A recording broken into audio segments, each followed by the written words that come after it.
7สิ่งเฮ็ดได้เข้าใจชีวิต 1. เฮ็ดบ่สำเร็จก็เฮ็ดอีก บ่แม่นเพราะความแข็งแกร่งของสายน้ำที่ตัดหินใหญ่ได้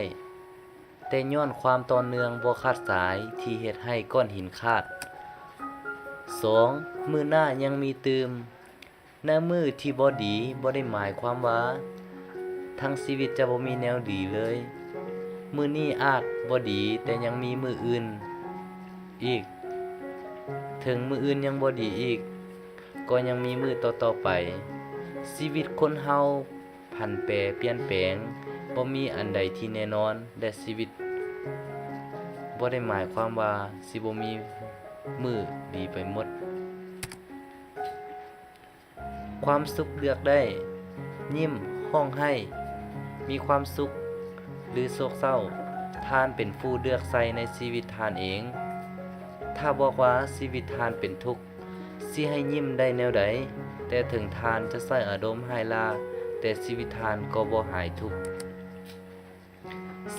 4. ถ้าหยุดฝนตกบ่ได้ก็ยิ้มกลางสายฝน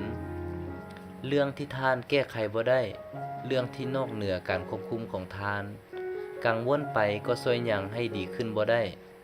แก้ไขหยังบ่ได้ แต่ต้องอยู่กับมันให้ได้ 5. ประสบการณ์ต้องลงมือเฮ็ด การประดิษฐ์สร้างจะได้ไอเดีย การเรียนจะได้รับความรู้แต่ถ้าอยากได้ประสบการณ์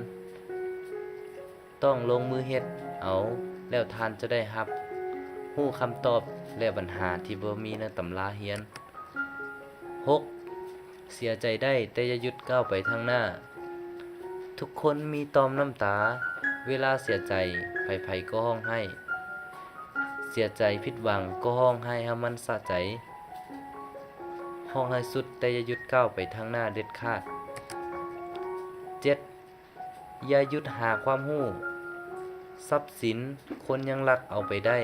แต่ความรู้ที่ทานมีจะอยู่กับทานตลอดไป จงหาความรู้ใส่ตัวเอาไว้ เพราะบ่มีไผเอาไปจากทานได้